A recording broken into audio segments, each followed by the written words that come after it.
Hi, I'm Bruce with Field Service Resources. Thanks for joining me. I'm the author of the book, The Intentional Field Service Engineer. This book was published in 2016, and it's a guidebook, so to speak, about the industry of field service engineering, the careers that it offers, and how, if you are in the field service career, how to best excel at your career over the years, depending on what your interests are. It's more or less a guidebook. And I also include some examples of people I worked with and learned from over the years that I currently admire greatly. And I tell their stories about how they succeeded in different ways uh, based on their aspirations. What I would like to spend time with you today on, though, is just a quick minute or two in case you were interviewing, have an interview coming up for your first field service position. I want to offer you some tips as a service executive and former field service engineer on how you can optimize your interview with prospective employers. First of all, your interview most likely will start off with a discussion about your technical qualifications. Fair enough. This would be your education, your experiences, and your interest relative to the technology that your prospective company manufactures that they need you to provide field service on. Now, this is still clearly the basis of the field service industry as having as being actually a technologist and having the capabilities with training to go out and service complex equipment. But what I also like to tell you about are two quick things.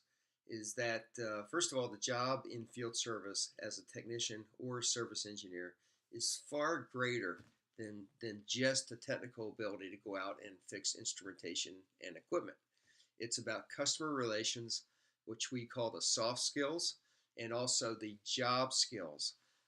Quickly on the soft skills, what I'm talking about is your ability to interact professionally and proactively with your customers, to deal through difficult situations, to solve problems, to be grateful, and over time build up great customer relations so that they want you in their on their site to help them solve their problems.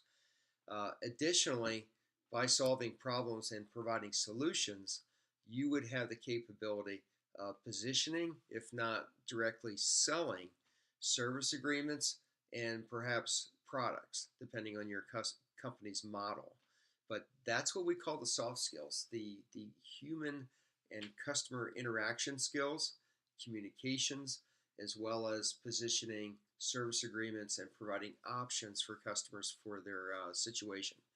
Now, the other part I mentioned are what we call the job skills.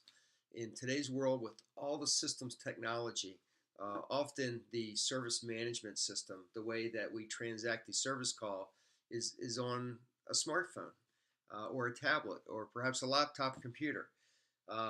Things are connected, equipment is connected via the internet.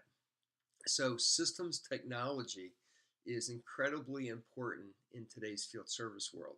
The technician and service engineer who understands that and uses those systems as they are intended day in and day out certainly performs better than ones that do not. Additionally, uh, the attention to safety is critical, particularly in industrial services, but also in healthcare, medical devices, and life sciences. But regardless of your industry, you're probably driving a lot of miles as a field service technician and engineer. So the probability of having an accident is greater, and you need to therefore be a defensive driver and a safe operator of a vehicle. Inventory management is another thing. Um, Service engineers are responsible for the inventory that they carry on their company cars or vehicles, and the safekeeping, the accurate transactions, and the effective usage of inventory is a critical step.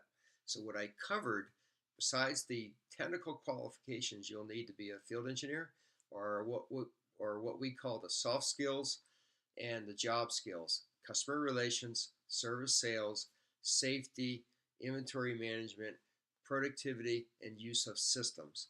And if you engage your prospective employer about these other things in addition to your technical qualifications, you will clearly do better on your interview. And I hope this is helpful to you. Give me some feedback, and best of luck to you. Thanks for joining in. Take care.